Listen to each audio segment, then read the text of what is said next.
What's up, guys? Ian here, coach of your Ladner Lanturn, bringing you guys a Week 6 team builder, taking on Haamu and the Helsinki Heat in NCL Season 7's of Strika. Haamu's been notorious for just beating me in every single matchup, and this one is probably no different. I liked this matchup a lot better before he made transactions. He had a Zarude, which was easily picked on by my team, and he picked up Greninja over Suicune, and there's a Torterra now, which wasn't there before. I can't remember what that was. Or Darmanitan's there and wasn't there before. Either way, this matchup was like infinitely easier before he made drops. So let's talk about his team. He's got Mew, Gudra, Darmanitan, Poltegeist, Avalugg, Jolteon, Mega Aggron, Clefable, Greninja, Archeops, and Torterra. Priority options, he's got the Mew with Vacuum Wave, Poltegeist with Sucker Punch, Jolteon with Quick Attack, Greninja with Shadow Sneak and Water Shuriken, and Archeops with Quick Attack. Hazard setting, he's got the Mew with Rocks, Spikes, and Toxic Spikes, Mega Aggron with Rocks, Clefable with Rocks, Greninja with Spikes and Toxic Spikes, Archeops with Rocks, and Torterra with Rocks. Removal options, he's got the Mew with Defog, Avalugg with Rapid Spin, and Archeops with Defog, and the only 4x weakness is Torterra to Ice. There's a lot of singular type Pokemon on this team, so there's not a lot of opportunity for 4x weaknesses. Like his top 6, 7, 8 all have one type, and then the other 3 have dual typing. So like Mew, Gudra, Darmanitan, Polti, Avalugg, Jolteon, Aggron, and Clef are all single types. So it's really difficult to abuse Fat like that when they don't have 4x weaknesses to take advantage of. And they all have really good defensive stats, and he's got Wish Pass into fat shit. So it's really annoying. He's been like 2-minute building all of his teams, so I'm expecting anything, because he kind of just builds what's fun to him and then goes for it. And it's, yeah, I'm going to lose to it probably, because he brings like Specs Gudra every week, and I don't have a good Specs Gudra answer on my entire team. So, yeah, this is a giant yikes. This is a gigantic yikes. And I hope that I can pull through with maybe some decent prep. But there you go. That's what I think about his team. So starting with my team, I've got Gliscor. There's a lot of Mons with ice coverage on this team, which makes Gliscor not so great. But as a physical wall, it can still handle Darmanitan at the very least. It can still handle Torterra. Excuse me. It can still handle Archeops, which is basically what it's there for, is all of those, and Jolteon, which can't touch this at all. No HPA's Jolteon is just so trash. It's just not even a Pokemon, really. Aggron, if I had to guess, he may or may not look at my team when building. I'm not sure. If he doesn't look at my team when building, then he might not have Avalanche or Ice Punch. If he does, then he's probably carrying ice coverage for Gliscor, which makes things kind of a yikes. It is my rocker for the game. Rocks are pretty important for the Darmanitan. Boots Darmanitan is not a set, and I really want to chip that down as much as I can. Punish it for switching in over and over and over again. And punish things like Archeops that could be sashed later on into the game. Earthquake is just standard Earthquake stuff. You know, I can Earthquake through Aggron and things like that. And then I've got Knockoff there as well to get rid of items, because I think items on his side are actually pretty important, and getting rid of them is much more useful than getting momentum in this game for me. Because he's got so much fat stuff, I don't really need momentum in particular, because I can kind of just hard switch into some things on some of his fat. But yeah, and then Roost for recovery. I'm running a little bit of speed here just to catch him creeping me with something. You know, I don't know. I'm outspeeding no speed Mew for sure with this. So I'm creeping Gudra, randomly creeping me, which is something. And that's Gliscor. That's Gliscor for the week. Empoleon is my other defensive Pokemon this week. It's Spadef, can handle especially offensive Clefable, should be able to handle Greninja unless it's running low kick. It should, in most worlds, be able to handle Mew, although Mew is probably running fighting coverage against my team. I don't see why it wouldn't. What else is this dealing with? Gudra, kind of. That's kind of the gist of the Empoleon. It can't really handle Avalugg, and so Avalugg is actually going to be a giant problem for my team, but my offense all beats Avalugg, so I'm not entirely sure that it'll even come. It depends on how serious he's taking this. He hasn't been taking the season seriously, so... But I wouldn't be surprised if I lose this, because it's fucking Haamu, and he always pulls this shit. So, Scald, Roar, Toxic Ice Beam. I mean, there's not really much to say about that. Scald hits everything not named Gudra, Greninja, and Torterra. And then Ice Beam hits Torterra and Gudra, and I can't really hit Greninja that well, but it doesn't really matter, because I don't have to. Toxic for everything on this team except the fucking Mega Aggron. Toxicking Mew is just a godsend in this matchup when it can't synchronize back because I'm a Steel type. Roar gets rid of any setup threats, and yeah, I'm running a tiny bit of speed, so I outspeed Clefable, and then I'm fully spit F besides that. Darkrai, running Expert Belt Darkrai this week with just Dark Pulse, Sludge Bomb, and Nasty Plot. This hits everything on the team for super effective damage or neutral damage, and that's basically all you need with Darkrai. Like the attack stat is the special attack stat's nutty. And at +2, I'm just going to be wilding through things. Expert Belt is to secure a KO on Clefable with Sludge Bomb. I don't really need another item. I could run Orb, but I'm running Sub now, so I don't really need to run Orb with Sub. Yeah, Subplot with Dark Pulse and Sludge Bomb just rails this team. I'm outspeeding Greninja with the speed investment. Again, he's 2-minute prepping, so I would imagine he's just going to 252 all of his EVs, and that might be a thing. So I'm just speed creeping Greninja just to be safe because I don't see a reason for him to go and run anything. Like, it could be Scarf, right? But the only other thing that I'm not outspeeding is Jolteon, besides any Scarfers like Darm. A little bit of bulk there, but that's the idea behind Darkrai. Cinderace is a Boots Cinderace again, so you know, I'm going to be immune to rocks, which are fairly common. There's quite a few good rockers on this team, as well as spikes and whatnot. I've got U-Turn, Pyro-Ball, Gunk Shot, and Taunt.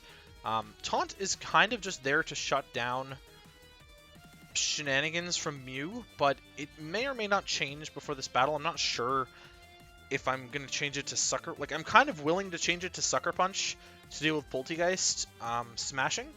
Because Poltegeist with just Shadow Ball and Giga Drain kind of rails my team after a couple smashes, so I might change it to Sucker so that I can deal with that. Otherwise, Gunk Shot is there for the Clef, so I should be able to deal with Clef fairly effectively. It's also going to hit the Goodra, which is nice. U-Turn just gets me out on things. It's my strongest hit against Mew. And then Pyro Ball should dunk on Aggron, as long as I'm not tanking an Earthquake. Should dunk on Torterra, should dunk on Jolteon. It's still going to do a fat chunk to the Darm because it's hella weak. And same with Avalugg, things like that. So I got a lot going for me with the Cinderace here. I'm also outspeeding base 350, which is 110, which is Archeops. So I'm outspeeding Archeops with this. I don't have a way to hit Archeops though, so I'm not really sure why I'm doing that when I can't even hit it. This is probably a bad idea, but I'm actually going to fix the speed creep. Just to speed creep Mew.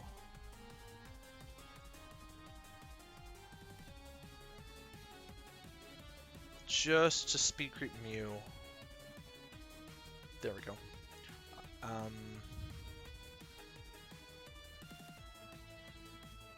Because I don't really need to outspeed Archeops, because I can't touch it. Outspeeds Mew. Now I could have just U-turned on it, but I think that I would rather swap into Gliscor on it instead of leaving Cinderace in against potential Scarf Archeops, so I think I'm going to leave it at that. Dracozolt, running Scarf Dracozolt with Hustle. Boltbeak for most of this team, Dragon Claw for the Goodra primarily. Fire Blast is there for Mega Aggron, which would otherwise tank a lot of these hits, as well as Avalugg. Two really good physically defensive walls that can kind of just switch into Boltbeak and actually probably don't care that much about it. It's not like it's Vicious Rend where I get a Strong Jaw boost. I've got Hustle, though, to potentially get a boost, but Fire Blast is not dropped by Hustle, so it is still base 85. And you'll note that Hustle's description says accuracy of physical attacks is 0.8%. So Fire Blast still works. Fire Blast still works through Hustle, and should hit both of those. I was debating not being Scarf, but I think I still need the Scarf in this game. And then Earthquake is there just as like a filler move that I can click and kind of feel okay about. You know, Boltbeak might be a little bit more consistent later than Earthquake, but I needed a last move, and what else am I really going to run, right? So Earthquake helps a little bit in dealing with like Darmanitan in a pinch, or Jolteon in a pinch. There's other things I could have run like Iron Tail, but I don't really want to run Hustle Iron Tail because I'm definitely missing that. Like every single time I'm missing that. Would have been nice for Clef, but there's not really any like ghost coverage or dark coverage really that this gets for Mew besides Brutal Swing. So, I mean, there's like other options, but none of them are good. So that's basically the idea. That's the idea behind Dracozolt this week. Is that it's a mixed attacker. So max attack, a little bit of special attack. I'm running enough speed to outspeed Poltegeist, which doesn't really help after a smash. But if it's Scarf Polte, which I've seen, then I would outspeed that. And the last one, at least, is Lucario. Lucario is the cleaner of this game for sure. Crunch, Extreme Speed, Meteor Mash, and Close Combat. Just Life Orb before attacks. If he's like physically defensive Mew and things like that, then Crunch should do a lot to it. Life Orb's going to put on massive pressure against this team with things like Close Combat and Meteor Mash. I should be two-shotting Clefable very easily with Meteor Mash, even after +1 Cosmic Power. E-Speed picks off some of the faster things with Life Orb with enough chip, especially with rocks, things like Greninja. E-Speed out-prioritizes Water Shuriken as well as the Darmanitan. I was definitely debating Bullet Punch because it does more to Archeops and Poltegeist, because obviously Extreme Speed doesn't pick off Poltegeist at all. And so the fact that I don't have Sucker Punch on Cinderace is actually kind of biting me a little bit because I can't touch the Poltegeist. But I also think that Taunt is really important on Cinderace to shut down some of the setup options that Mew has. So I'm not really sure. Like, the idea is that he wouldn't be able to hit me as a dark type with Cinderace, but I think I am just going to change it to Sucker Punch. Something for Polte in a life or death scenario. Lucario is outspeeding. I didn't write it down. You got to be kidding me. Lucario is outspeeding. I imagine Goodra. It is Goodra. Sloppy prep doc. That's all I'm saying. Lucario is outspeeding Goodra. Max attack, a little bit of HP there. This combination of attacks should be able to deal with everything. Combo of Meteor Mash plus Close Combat hits everything that's not named Mew really, really hard. And then Crunch is there exclusively for the Mew, and Extreme Speed, like I said, is to pick things off late game or the faster things that I might not be able to pick off with anything else because I'm not running... like, my Scarf is slower than something like Scarf Darmanitan, right? So, actually, that's a good point. Maybe I don't need Scarf on Dracozolt. The only reason that I'm considering taking it off... No, you know, I still want it. I still do want it, just in case it's not Scarf Darm, or Scarf Gren, or Scarf Archeops, or Max Speed Goodra. I do still want the Scarf. So, in terms of what I'm not bringing, let's talk about that, I guess. Vikavolt has some of the matchup. I would prefer to bring Vikavolt for webs on this team, and less as an offensive threat, because the rest of my team is, like, offensive threats. And this team isn't a great one to bring webs against. It can't boost special attack at all, otherwise it would be fantastic in this game. Golurk is another one that's kind of okay. It does lose to a couple things, but it also beats a couple things by itself, so hard to tell how well it would have done this game. Mega Gardevoir is another one that was actually really good in this game, but I just opted not to bring it this week. I'm finding that Mega Gardevoir is actually really hard to slot onto teams, but it's still a threat that people have to prep for. In the end, I'm finding that Darkrai is just a bigger special threat most weeks than Mega Gardevoir is. This is probably a lot different when it's like Dragapult Mega Gardevoir, because they complement each other a little bit better than Darkrai Mega Gardevoir do. So I'm not entirely sure about Mega Gardevoir's role on this team anymore, but in this matchup in particular, it could be used to chip down Mega Aggron fairly effectively, but Wish Pass into Mega Aggron I think is coming, and I would be terrified of that with Mega Gardevoir. It's easy to break Goodra in theory, but Specs Goodra has been coming so often that I would be terrified of Sludge Wave afterwards. Quillfish, not the worst mon in the world, but not the best either. You know, because of its Earthquake weakness, it's not that effective against something like Darmanitan. It's a lot better against something like Arcanine that can't touch it, compared to, well, Wild Charge, but than Darmanitan, which is more consistently going to click Earthquake. Especially against my team. My team's got a lot of ground weaknesses, and I really have to rely on my immunities, mostly, to get through this. And then Regice. Regice is like the only good Goodra Sponge on my entire team, but it also loses to like legitimately half of this team, if not more. So, no plans of bringing Regice in this matchup. Now, that's it for me. Want to note that I'm filming this pretty much before Week 6 ends.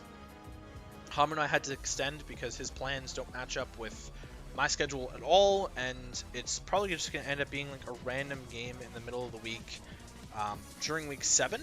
So you guys may or may not see in the week 7 team builder that my record isn't updated when we take on Aaron, and that's because I won't have played this one yet. So we'll sort that out later, but I should have this played at the very least before week 8 starts. I don't know if my upload schedule is going to change or not because of the delay for this one, so we'll sort of see about that. But hopefully you guys enjoyed, and I'll catch you guys for the battle.